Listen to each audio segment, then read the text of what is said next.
แต่ละคนมันมีอยู่หม่องใดมันจบหม่องใดไปตั้งเป้าไว้หม่องใดตอนนั้นเป็นเด็กน้อยเขาอาจจะบ่รู้เรื่องธรรมะอีหยังดอกก็เล่นกับหัวไปเรื่อยต่อมาใหญ่เป็นมันสาวเข้ามาก็อยากได้ผัวอยากได้เมียต่อมากับบาดได้ลูกได้เต้าได้พ่อแม่ก็หาเมียหาผัวให้นั่นนี่แบ่งสมบัตินั่นนี่ให้พ่อได้เฮ็ดอยู่กินมันแค่ว่าหาอยู่หากินเลี้ยงสืบพันธุ์กันไปซ้ำตายนี่บ่เนาะเอากันได้ลูกเป็นห่วงลูกหาสืบต่อกันไปหามูลมรดกไว้ให้ลูกไว้ให้หลานจมบนกันไปของเกี่ยวกันกับการหาอยู่หากินอยากรวยหาลักก็มีปนขี้ก็มีโกหกขี้ตัวให้คน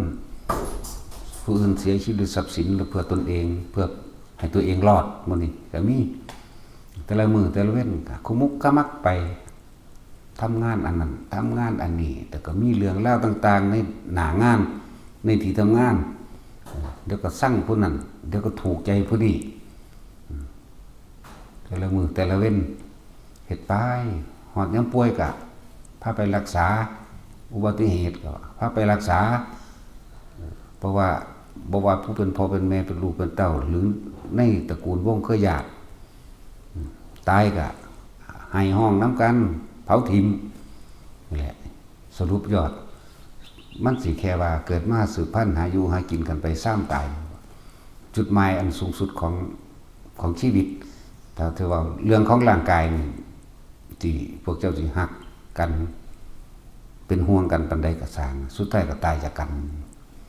แต่เรื่องของจิตใจนี่นะจุดหมายเฮาอยู่ไสเฮาตั้งเฮาเกิดมานี่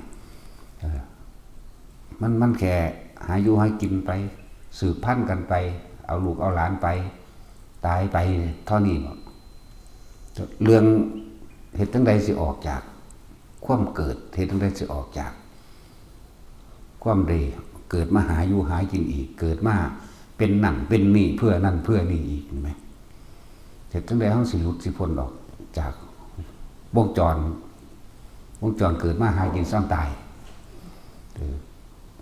จะเป็นคู่เจ้าก็ขมุกขมุมกับการทำหน้าที่นั่นก็อาชีพแลกเงินมาเลี้ยงครอบครัวแลกเงินมาสร้างเสริมอนาคตให้ลูกให้หลานก็ให้เขาไปมีอนาคตคือเจ้าของได้อนาคตกูเป็นครูแล้วกูเป็นตำรวจแล้วกูเป็นทหารแล้วกูเป็นนั่นนี่แล้วตอนนี้ก็สืบต่อกันไปหาเงินส่งกันเลี้ยงให้ไปเป็นแบบนั้นแบบนี้เก็บไข้ได้ป่วยปัวกันไปรักษากันไปอุบัติเหตุแข้งขาหักพิการดูแลกันไปตายนั่นแหละแต่ซ้ำตายมีเท่านี้บอกจุดหมายชีวิตคนนะบางที่ก็ไปทั้งทีทำงานก็ไปยกไปอวดไปอ้างว่าแต่ของเหตุงานเก่งกว่าหมู่หัวดีกว่าหมู่อีหยังสิสู่กูบ่ได้ไผสิรอบคอบตอนกูมีความสามารถก็ยกอ้างอวดตนข่มเหงสารพัดมีแค่นี้บ่แต่ละมื้อแต่ละเว้นนี่บ่ว่าครูบ่ว่าทหารตำรวจบ่ว่าพนักงานโรงงานบ่ว่าคนขายของขายประกันหรือสิขายหยังก็แล้วแต่พากันไปพวกขายของกิฟต์ช็อปขายของต่างๆเครื่องใส่เครื่องซอยเครื่องใส่ไฟฟ้าเครื่องมือทำมาหากินเครื่องขวบเครื่องคั่วขายเสื้อผ้าขายขนมนมเนยอาหารมื้อนี้ไงหมอหมามื้อนี้ไงแค่นี้ตายเลยก็เงาชะล่าลงไปบางคนก็ตายก่อนแก่เฒ่าชราบางคนก็ตายตอนเบิดอายุชราภาพมากแล้วบางคนก็แล้วแต่ก็เลยมาหาว่าพวกเจ้าสิเวียนว่ายอยู่กับแขววงจรหากินซ้ำตายนี่บ่อาชีพใดกับอาชีพเลี้ยงเจ้าของให้ร่ำให้รวยก็รวยไปหอดใส่เอาแบบใดนี่นะมีจุดหมายอันสูงสุดหรือยัง นะอาชีพหมอลำอาชีพนักร้องอาชีพนักเต้นนักแสดงเราความจริงก็แหละแค่เป็นอาชีพหาเลี้ยงชีพล่อมันตายสิเดเนาะเขาบ่มึงกินกระคักเลยเจ้าสิมีรถจักรคันเจ้าสิมีเงินจักรล้านเจ้าสิมีทองเจ้าสิมีสมบัติเจ้าสิมีมูลมรดกเป็นที่ดินเป็นบ้านเจ้าก็ต้องตายจากมันคือเอาล่ะแต่เหตุจังใดเขาจะออกจากวงจรนี้ได้วงจรนั้นเกิดมาหากินสร้างตายเนี่ยนะนั่นแหละหลายๆอย่างในวงจรกรรมการกระทำของตนเองมันไปตัวไปลักไปทำให้ผู้อื่นเสียชีวิตและทรัพย์สินตัวเองก็เราร้อนกับวนกับวายคนนั้นคนนี้เหตุผิดมาแล้วบางที่ถ้ากูถูกจับได้เดนอลูกกูสิอยู่จังใดนอเมียกูอยู่จังใดนอหรือพวกผู้หญิงก็เหมือนกันผัวกูลูกกูหลานกูอันนั้นอันนี้สิไปรอดบ่นอนี่วนแต่อยู่อันวงจรอันพวกนี้นึงบ่ปลูกยางก็สารวนอยู่น้ำยางปลูกอ้อยปลูกมันพวกเหตุการณ์ประมงหาปลาหมึกกุ้งหอยสารวนอยู่แต่ละมือแม่ค้าตามตลาดร้านค้าทกเถียงกันเกี่ยงราคาหรือเอาเปรียบกันหรือแย่งลูกค้ากันเพราะว่าจะเป็นพนักงานในห้างสรรพสินค้านั่นนี่สารพัดแต่ละมือแต่ละเว้นเลิกงานแล้วค่ะกลับบ้านเมื่อหากินข้าวนอนรับตื่นมาทำงานใหม่บางพวกเลิกงานแล้วก็ไปฉลองกันต่อกินเหล้าเมายาบางคนก็บ่ได้กลับบ้านรถส้นตายบางคนก็มีเรื่องติดคุกติดหนังไปแทนไปนั้นท่อนี้หนึ่งเพราะชีวิตอันนี้มีพ่อซ้ำหนึ่งนะนั่นแหละถ้าเฮาได้ยินได้ฟังความจริงนี่แหละคือเอิ้นว่าความจริงเลยความจริงของทุกชีวิตสรรพสัตว์บ่ว่าประเทศใดก็สร้างบ่เกี่ยวกับศาสนาใดเลยบ่มีหยังแต่สิพ่อหาอยู่หากินกันไปสืบมือสืบเว้นไปเลี้ยงลูกเดินต่อไปก็ตายปะกันไปถ้าบ่มีสงครามก็ดีถ้าบ่มีโลกถ้ามีภัยสารพัดต่างๆไม่ให้ตายก่อนมื้อนี้เดี๋ยวก็ตายน้ำท่วมเดี๋ยวก็ตายน้ำแผ่นดินถล่มเดี๋ยวก็ตายน้ำฟ้าผ่าเดี๋ยวก็ตายน้ำลมพายุใหญ่ตายน้ำสงครามตายน้ำโรคระบาดหรือตายน้ำโรคเฉพาะตนโรคมาหลอกมาเล่งไปเบาหวานไปฟอกไตไปเฮ็ดนั่นเฮ็ดนี่ไปสรุปลงแล้วก็มองตายทั้งเดือนนะนี่เอิ้นธรรมะทุกประเทศเป็นแบบนี้เบิดทั่วโลกนี่ส้นศาสตร์ใดก็ช่างเกิดมาก็เพียงแค่หากินเพียงรอวันตายเท่านั้นบ่มีหยังวิเศษวิโสเลยเรียนสูงก็เรียนสูงมาหาเลี้ยงชีพไปหากินซ้ำตายนั่นแหละที่บ่ได้เรียนสูงมามีอำนาจบาดใหญ่มีอิทธิพลข่มเหงผู้นั้นผู้นี้ไปบ่ได้ฮู้จักดอกว่าบุญบาปเป็นแบบใดบ่จักดอกผลของกรรมบ่จักดอกเรื่องกรรมคือหยังบ่จักกุศลบ่จักอกุศลนั่นแหละจึงเวียนว่ายตายเกิดจึงนั้นคนที่ทำอกุศลไว้มากตายตกนรกไปชื่อว่าสิไล่ไต่เต้าจากนรกแต่ละหลุมแต่ละขุมแต่ละแดนในการทรมานที่กรรมตัวเองเฮ็ดไว้ชื่อว่าสิไล่จำนวนเปรตขึ้นมาได้ไล่จำนวนเดรัจฉานขึ้นมาได้นั่นแล้วเพราะว่าบ่มีคุณธรรมบ่มีธรรมบ่รู้ความจริงวิธีการเกิดของหมู่สัตว์วิธีการสร้างกรรมและรับผลกรรมของหมู่สัตว์ของตะของเองนั่นแหละบ่ฮู้วิธีการสิเอาเฮ็ดจังใดจังสิเอาตัวเองออกไปจากความบ่มาเกิดอีกนี่แหมก็เพราะว่าความมันบ่เชื่อเมื่อบ่เชื่อแล้วมันก็บ่ฝึกหัดศึกษาพร้อมบ่ค่อยฟังศึกษาธรรมก็เลย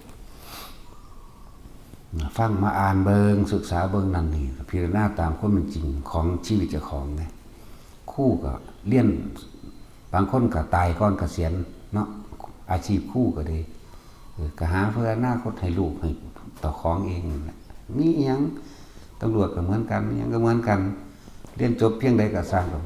หากินไปซ้ำตายมันสิเป็นอีหยังก็ช่างเถอะเห็นไหมฉะนั้นเฮาบ่ต้องไปสะอื้นสะออนทะเยอทะยานอย่างปานนั้นดอกให้หน้าเฮาก็มีห าอยู่หากินสร้างตายเสมอกันแล้วนะปลูกเขากินเองมันเป็นเถอะปลูกผักปลูกบกฮุงปลูกสวนต่างๆเห็ดให้มันกินเองเป็นเถอะนานั่นแหละในชีวิตของปุถุชนคนทั้งหลายผู้บรรลุธรรมผู้บ่เข้าถึงความจริงก็มีวนเวียนอยู่แค่นั้นแหละเป็นห่วงกันด่ากันเวลาบ่ได้ดังใจผิดใจบ่ว่าผัวบ่ว่าลูกเมียบ่ว่าในญาติพี่น้องแย่งชิงกันนี่ที่ดินที่ดอนที่สวนในมูลมรดกบ้านนั่นนี่แค่นี้หนึ่งเดียวแต่ก็ตายไปแต่ก็เกิดไม่ว่ามันเกิดเป็นคนเลยเด้พวกบ่มีทางออกนะไปเกิดในนรกก่อนเฮ็ดกรรมอันใดไว้รอรับผลของมันตามความหนักความเบาเด้ครุกรรมละหุกรรมไหลมาเรื่อยเด้อุปฆาตกรรมอุปปีริกกรรมสารพัดนี่เขาว่ารู้ตัวนี้ดอกเขาบอกมาศึกษาเขามาพิสูจน์นั่นแหละสำหรับ ถ้าเขาเห็นวงจรชีวิตว่ามันมีชีวิตมันมีพ่อสำนีบอกแค่หากินให้กินซ้ำตายอย่างชิ่งกันซื้อเสียงซื้อกับขากันได้คนแค่คนไปย่องอีกผู้หนึ่งว่าดีซื้อกันขากันได้เด้หาซื้อเสียงหายศนั่นแหละว่ามีหยังแล้วก็พากันตายไปนั่นแหละส่วนผู้มีธรรมะแล้วก็เมื่อเห็นความจริงคือถ้าคนเฮาเข้าใจหลักแห่งการคิดความคิดแต่พอได้เข้าถึงหลักจิตแล้วก็มองหาความจริงของชีวิตมันก็เกิดมาหากินซ้ำตายหนึ่งรวยก็ตายจนก็ตายป่วยก็ตายผู้ป่วยก็ตายบางคนก็ตายเพราะว่าอุบัติเหตุบางคนก็ถูกปืนบางคนก็สงครามบางคนก็ฝนตกน้ำท่วมลมพายุไฟสอดตายผ้าตายตกลุมตายอันตกต้นไม้ตายข้อหักตายนั่นนี่ป่วยเป็นโรคนั่นเป็นโรคนี่ไปรักษาก็ตายไม่เลยโรงพยาบาลนั่นนี่มันเห็นเข้าไปแล้วที่สุดของชีวิตมันอยู่ไสน้อนี่หันเข้ามาเบิ่งความคิดเห็นของเจ้าของเองแล้วก็สรุปความเห็นของเจ้าของเองว่ามันเป็นแบบใดมันแค่นี้ว่าหันเข้าหน้าเข้าสู่คำสอนพระพุทธเจ้าต่อกันมันก็สิเริ่มเห็นทางออกว่างจิตว่างใจได้นั่นแหละคนนั่งว่าแม่นคฤหัสถ์สิรู้ธรรมแต่ว่าหนทางแห่งคฤหัสถ์นะเป็นหนทางที่คับแคบเพิ่นจึงมีการบวชแม่นสิรู้ธรรมแต่ว่าบ่อาจสามารถที่ปฏิบัติแบบให้มันปล่อยวางทั้งนอกทั้งในได้เด้บ่ซั่นเพิ่นสิบวชดิพระพุทธเจ้าก็ดีเพิ่นนั่งรวยตัวเพิ่นต้องหนีออกคือตัดภาระออกในความเกี่ยวข้องกับญาติพี่น้องกับยุทธาบรรดาศักดิ์กับอาชีพการงานเป็นว่าหนทางแห่งคฤหัสถ์เป็นหนทางที่คับแคบมันจึงมีการบวชประตูห้าต้องสละต้องบ่สนใจความเห็นผู้อื่นพร้อมก็คือบ่สนใจความเห็นแต่ของพร้อมหมดละถ้าเข้าใจความจริงของชีวิตล่ะต้องออกมาคือภิกษุนักบวช ทั้งหลายนี่เน้นย้ำออกมานี่มาแล้วกะบ่มีหยังมากดอกเฮาเข้าใจแล้วชีวิตหากินซ้ำตายเกิดแก่เก็บตายเสมอกันเบิดบ่ว่าสัตว์บ่ว่าคนทั่วโลกดินแดนนี่มีเท่านี้เฮ็ดจังใดเฮาสิบ่ตายเฮาต้องบ่เกิดเฮ็ดจังใดเฮาสิบ่เกิดมันจึงบ่ตายก็ฝึกหัดศึกษาไปนี่แหละจนเข้าสู่วิธีการฝึกหัดปฏิบัติเมื่อผู้ใดฝึกหัดปฏิบัติแล้วในหลักการแห่งการปฏิบัติมันก็มีทั้งกรรมฐาน40เรื่อยๆ40ไปอีกก็ยังก็แล้วแต่ว่าที่เพิ่นเน้นให้พวกเฮาหูเห็นเร็วแน่เห็นความจริงเร็วแน่ก็ลมหายใจสติปัฏฐานแต่ก็ถ้าสิมาสรุปยอดเอาตรงนั้นเลยละความเห็นนึงเด้แต่ทุกคนฝึกจิตดีแล้วตั้งมั่นดีแล้วหมายถึงจิตตั้งมั่นเป็นสมาธิเมื่อมันบ่หวั่นไหวกับสิ่งที่เข้ามากระทบกระทั่งแค่ละความเห็นแค่บ่ต้องไปแสดงความเห็นบ่ต้องคิดปรุงแต่งแล้วไปสรุปว่าอันนั้นผิดอันนั้นถูกอันนั้นบุญอันนั้นบาปนะอันนั้นดีอันนั้นเลวบ่มีความเห็นในการสรุปว่าผิดว่าถูกว่าดีว่าเลวว่าบาปว่าชั่วบ่มีอารมณ์เฮาก็สิเกิดบ่ได้อาสวะนี่ก็จะหมดความข้องเกี่ยว ในความดีและความเลวได้บัดนี้เนี่ยอารมณ์ที่ยังคล้องอยู่หายไปเพราะเราไม่เข้าไปยืนยันตัดสิน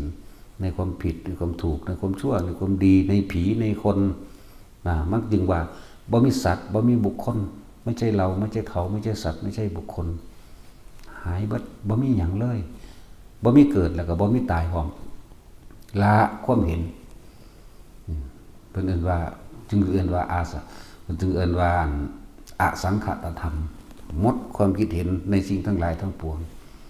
ไม่มีหญิงไม่มีชายไม่มีผีไม่มีคนบ่มีเทพเทวดาอินทร์พรหมใดๆทั้งสิ้นละความเห็นในเบิดเข้าใจว่าล่ะนั่นแหละแต่จิตตั้งมั่นดีแล้วมาสรุปอรรถตรงนี้เฮ็ดจังใดมันสิมีกำลังมากขนาดนั้นก็ต้องอยู่กับตัวเองให้มากคือลมหายใจคืออุณโลมทรงฌานเจริญฌานโดยการอยู่กับกายเจ้าของเองเฮ็ดให้จิตตั้งมั่นอยู่ในกาย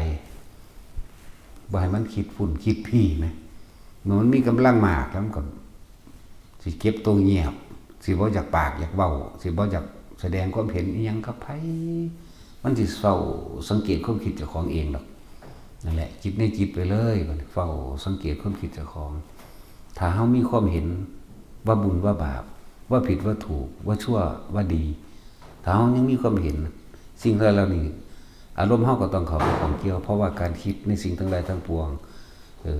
คือมันมีความปรุงแต่งทั้งหลายในสิ่งทั้งหลายทั้งปวงสังขตธรรมธรรมคือเบิดทุกอย่างนั่นแหละเอิ้นว่าธรรมต้นไม้ภูเขาสัตว์สิ่งของต่างๆดินฟ้าอากาศร้อนหนาวต่างๆสารพัดอย่างตัวธรรมถ้านี่แปลว่าไม่คิดนึกปรุงแต่งว่าผิดว่าถูกว่าดีว่าเลวไม่มีการตัดสินใดๆทั้งสิ้นอารมณ์เฮาก็เกิดบ่ได้อาสวะสิ้นไปขาดไปหายไปภพมันก็ดับเนี่ยจึงมายืนยันอยู่ตรงนี้บัดนี้สรุปให้ทุกคนเข้าใจง่ายจึงว่าเอาอันใดมาเป็นเครื่องบอกตัวเองปัญญาได้เกิดขึ้นแล้วญาณได้เกิดขึ้นแล้วนี่แสงสว่างได้เกิดขึ้นแล้วพวกนี้วิชาได้เกิดขึ้นแล้วเอาอีหยังก็เอาอารมณ์ตัวเองนั่นแหละมาฟัดตัวเองมายืนยันตัวเองมาวัดตัวเองว่าตัวเองละได้หรือบ่ได้นั่นตัวเองต้องละตัวเองต้องรู้ตัวเองต้องตัดสินตัวเองนั่นแหละต้องมาเบิ่งตนเองนั่นแหละว่าอุทธัปปาธิญาณังอุทธัปปาธิปัญญาอุทธัปปาธิวิชาอุทธัปปาธิอารโกอุทธัปปาธินั่นแหละอุทธัปปาธิเมื่อสิ่งใดสิ่งหนึ่งมันเกิดอุบัติขึ้นแล้วถ้าเฮาฮู้เท่าทันมันแสงสว่างแห่งปัญญาคือการรู้ตามความจริงได้เกิดขึ้นแล้วนั่น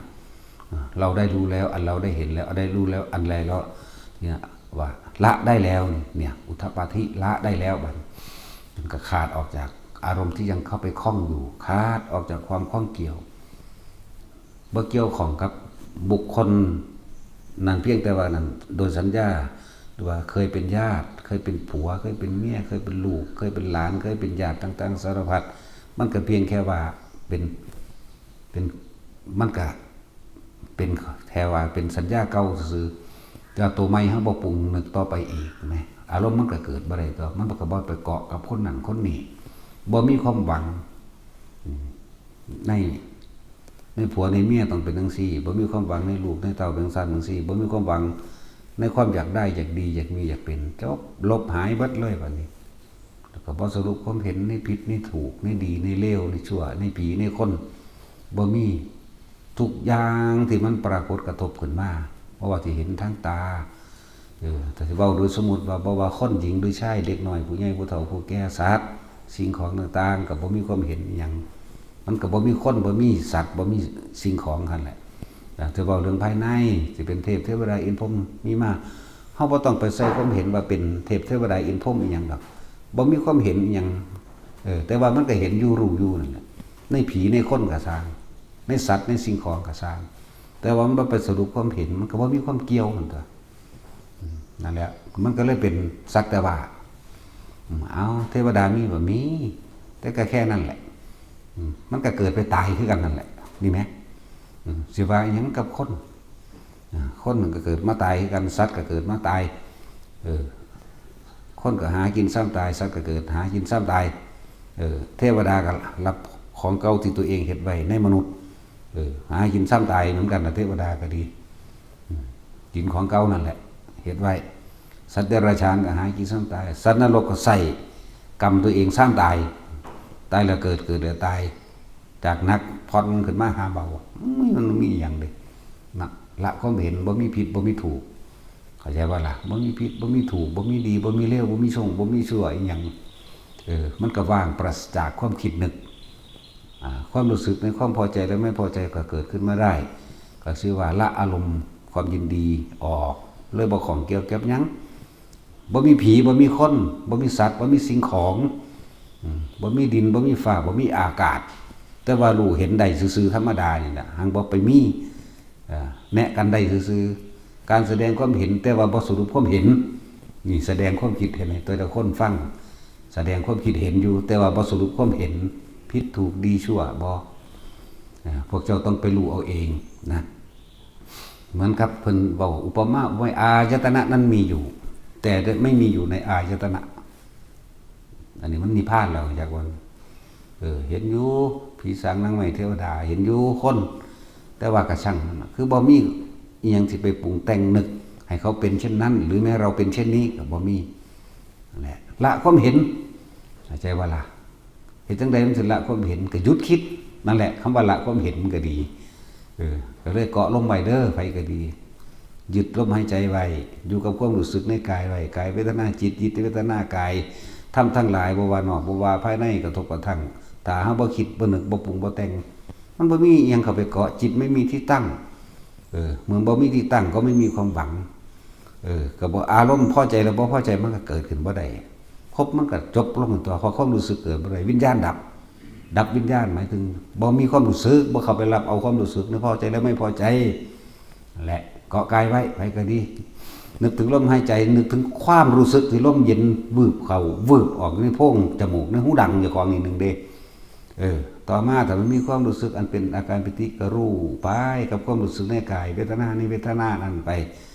ส่วนจิตในจิต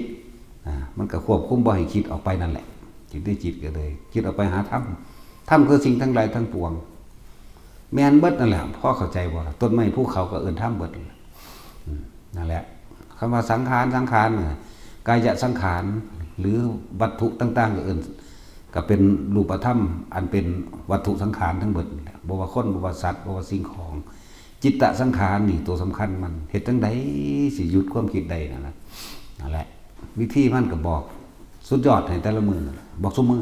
อเนาะอะล่ะพอ